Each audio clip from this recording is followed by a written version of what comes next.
এসেছি এই গন্ধমাদন পর্বতে, কিন্তু কোনোদিনই অপূর্ব সুন্দরী নারী চোখে পড়েনি। না না না, সেই সুন্দরী দেব না দানবী, এই সুন্দরী রূপ যৌবন দেখে আমি যে পাগল হয়ে গেছি। না না, সেই সুন্দরী যে হোক না কেন, আমি যাবো সেই সুন্দরীর কাছে, আমি যাই সেই সুন্দরীর কাছে। না না না, বলি শোনো, শোনো সুন্দরী, তোমার তপস্যা ভঙ্গ করো।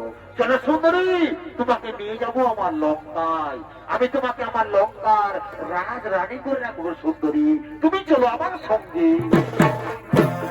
না, আমি যাব না, আমি তোমার সঙ্গে যেতে পারবো না।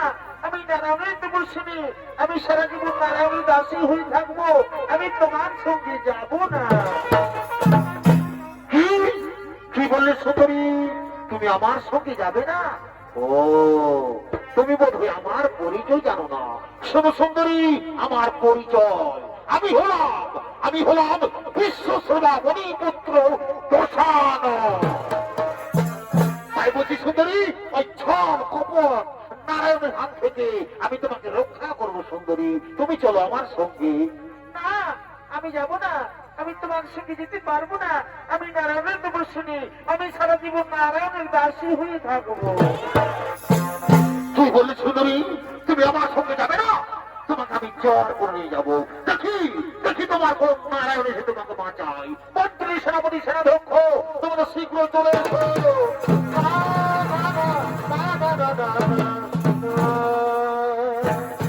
প্রণাম তবে চরণে লঙ্কেশপতি। শোনো শোনো মন্ত্রী, সেনাপতি, এই সুন্দরীকে তোমরা দেখতে পাচ্ছ? হে মহারাজ, বলুন মহারাজ কি হয়েছে? শোনো সেনাপতি, সেনাধ্যক্ষ, এই সুন্দরীকে আমি রানী করতে চাই, কিন্তু না, এই সুন্দরীটা রাজি হয় না। তাই তোমরা কাজে দিচ্ছি, তোমরা যাও এই সুন্দরীকে জ্বর করে নিয়ে চলো আমার লঙ্কায়। হে মহারাজ, তাই হবে মহারাজ, তাই হবে।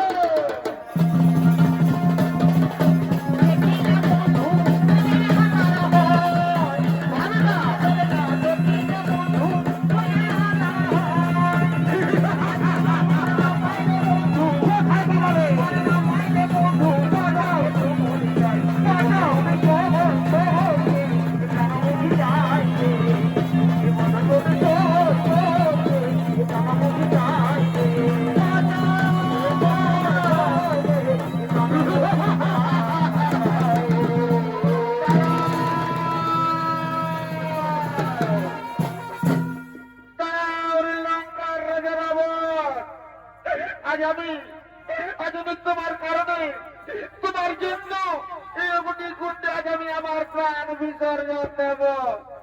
তুমি আমার একটি কথা মনে রেখো, আমি সারা জীবন প্রভু শ্রী নারায়ণের তপস্যা করেছি। আর যদি সত্যি আমি এক মনে এক ধ্যানে প্রভু শ্রী নারায়ণের তপস্যা করে থাকি, তবে নিশ্চয়ই আমি একদিন নতুন রূপ নিয়ে আসবো ধরাধামে, জন্ম নেব কোনো ধার্মিকের ঘরে।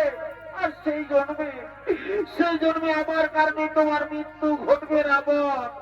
তুমি নির্বংশ হয়ে যাবে রাবণ, তুমি নির্বংশ হয়ে যাবে। এ আমার অভিশাপ, এ আমার অভিশাপ, এ আমার অভিশাপ। আর আমি বলে তোমার জন্য, তোমার কারণে এই অগ্নিকুণ্ডে আমি আমার প্রাণ বিসর্জন দিলাম।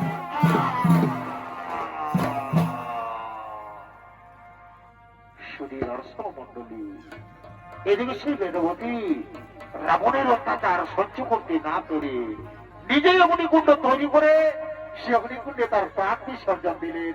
এদিকে লঙ্কার রাজা রাবণ তার পুষ্পগ্রথে চলে যায় তার নিজা বই।